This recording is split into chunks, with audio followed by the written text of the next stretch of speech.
Most priests become ministers so that they can accompany others, help them, share in their joys and sorrows. Their presence is vital in the day-to-day life of the people they serve. And goes on to say, for months now, priests have not been able to do what they naturally do and feel deeply called to do. The daily reality has fast become only dealing with poverty, sickness, and death. And the story makes clear that even that dealing with death has been hugely constrained. The author is Father Russell Pollitt, director at the Jesuit Institute of South Africa. I'll share the link to that story for you later so you can mull over it and draw some of your own conclusions. But Father Pollitt, welcome. Nice to have you. Thank you, John, and good afternoon to your listeners. It's a very poignant story you're writing, and you're basing it because you start off talking about a priest friend. What kind of things are people telling you? They're talking about funerals that they're presiding over where they would have been central figures, where they're forced into something much more peripheral. It sounds like a very painful time from the people in your circle. I think it is, John. I think that for many priests, suddenly the support that they offered people in so many different areas of their lives has been severely constrained now by the pandemic. As I speak specifically about funerals and death, you're not even able to really reach out to relatives and families because the funerals are not allowed in churches. The Catholic Church has closed its churches. So you're often going to a crematorium and you are doing a little service in a crematorium. There's social distancing. Because of the large volume of people coming through the crematorium, the undertakers are asking you please not to take too much time, 15, 20 minutes at the most. And things like simply even having pallbearers are not allowed. So you've got the social distance. There's such a disconnect. It's one of the most, I've done a few of these burials. It's one of the most sort of cold, inhumane things that one can do, that you're just so disconnected. And it's very hard to offer people solace. It's hard to comfort them in the situation we find ourselves.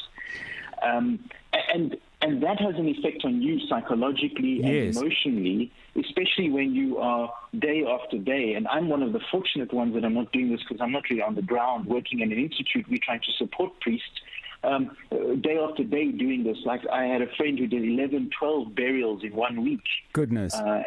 And finds it very difficult, And are they finding them, are they feeling almost a crisis of confidence because they are, for people who are of strong faith, real anchors in their lives, and they can't play that role? I mean, is dare I say, self-doubt creeping into some people, feeling almost powerless in this situation? I think that's true. I think powerless has become the big word, and I think that there are a couple of clergy that have said to me, we're asking, where is God in all this?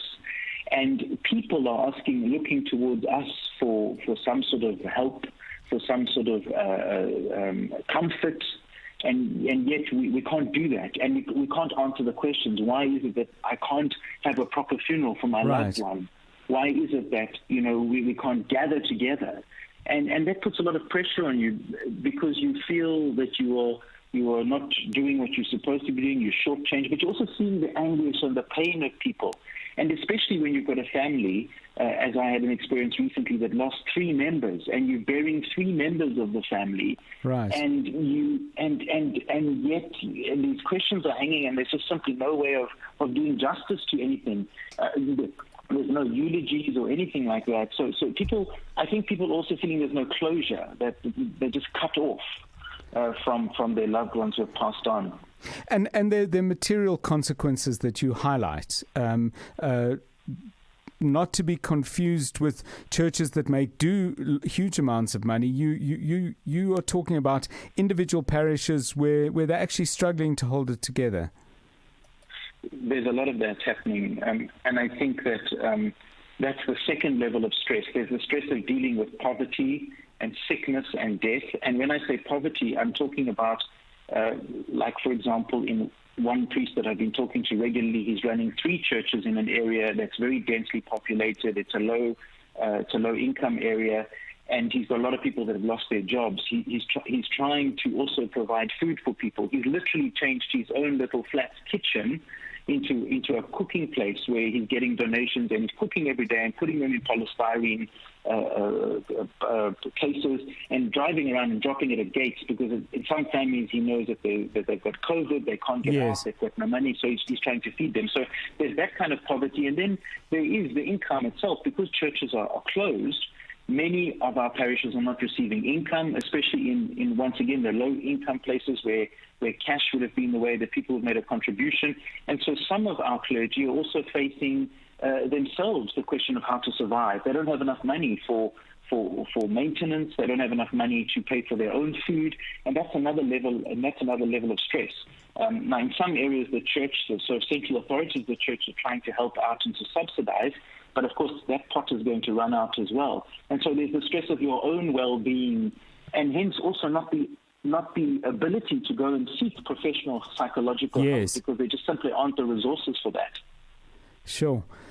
Lots to think about. Father Russell Pollitt is the director of the Jesuit Institute. I'm going to put up a link to his piece. There's real food for thought there. And anyone out there who is a minister of religion of any kind, if you've been listening to this and it's stirred up some thoughts about what you're facing, whatever denomination, whatever faith you're part of, do call in and share with us what's been going on for you, because people are looking towards ministers of religion of various kinds to be supportive, and yet they're battling themselves. It's something I don't think we can ignore. News, experts, analysis, where things stand, what you need to know. Drive home with John Perlman on 702.